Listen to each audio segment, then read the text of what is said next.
BMI 기준 이런 걸 적용하는 데서 좀 완화해도 정상적으로 병역 의무를 수행하는 데 문제가 없다. 이런 측면으로 결론을 내린 것이니까 그렇게 봐주시면 좋겠습니다. 브리핑 시작하겠습니다.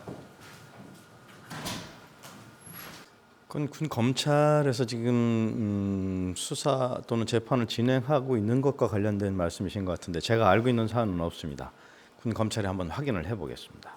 국방부 주장을 다 읽어주시는 것에 대해서 뭐 제가 특별히 입장을 드릴 건 없고요. 지금까지 다 말씀드려왔던 것이고 북한의 핵과 미사일 위협이 날로 증가하고 있고 그것에 따른 저희가 대비 태세를 갖추고 있는 차원으로 이해하시면 될 것 같습니다.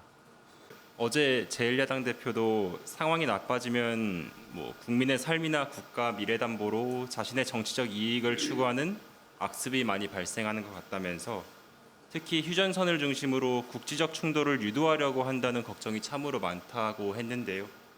우리 군 당국이 국지적 충돌을 유도하려는 것이 사실인지 그렇지 않다면 이에 대한 국방부의 입장은 무엇인지 궁금합니다.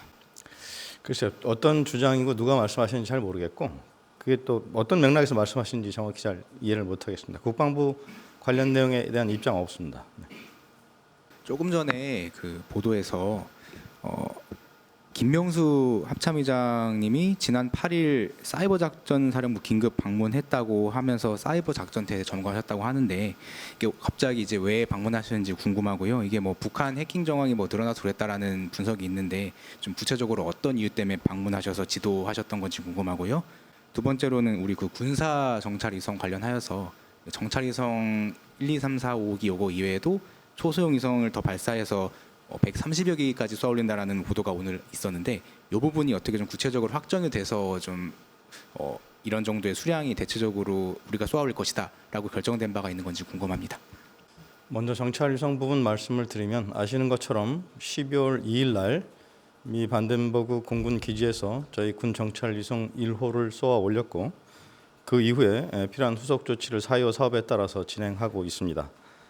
세부적인 내용은 저희가 확인해드리기 좀 어려운 부분이 있음을 이해하실 거라고 생각하고요. 첫 번째 질문 합참에서 답변 드리도록 하겠습니다. 지해공뿐만 아니라 우주와 사이버 영역도 국가 안보와 아주 밀접한 관련이 있습니다. 그래서 최근 사이버 위협이 증가하였고 의장께서는 군령권자로서 다영역 작전에 대한 현장 점검 차원에서 사이버 작전사를 방문하신 적이 있습니다. 예비 장병들 신체 등급 판정 기준 완화하는 시행령 개정안이 나왔다 발표했다 이런 보도가 있었는데요. 그러니까 쉽게 말하면 4급 판정 기준을 높여서 좀 체중이 좀 더 나가는 사람들도 현역에 포함시키겠다는 이런 부분인데 이게 병역 자원 감소에 대한 해결 차원에서 거론돼서 추진된 사항인지 궁금하고요. 그러면 그리고 또 실제로 이렇게 판정 기준이 높아져 버리면은 이제 그런 신체적 조건을 가진 분들이 임무 수행에 큰 지장이 없다고 판단해서 이렇게 판정 기준을 높인 건지도 궁금합니다. 지금 입법 예고되고 있는 내용에 대해서 질문하시는 거죠? 네. 현재 BMI 기준으로 과체중 또는 저체중 인원이 군 복무를 하는 것이 지장이 없다는 것을 확인했고 따라서 각 진료과 전문의의 전문 소견을 종합해서 완화 기준을 새롭게 적용하고 추진해 나갈 예정입니다. 네. 물론 입법 예고가 돼 있고 그 과정 내용을 좀 보시면 참고가 되실 거라고 생각합니다.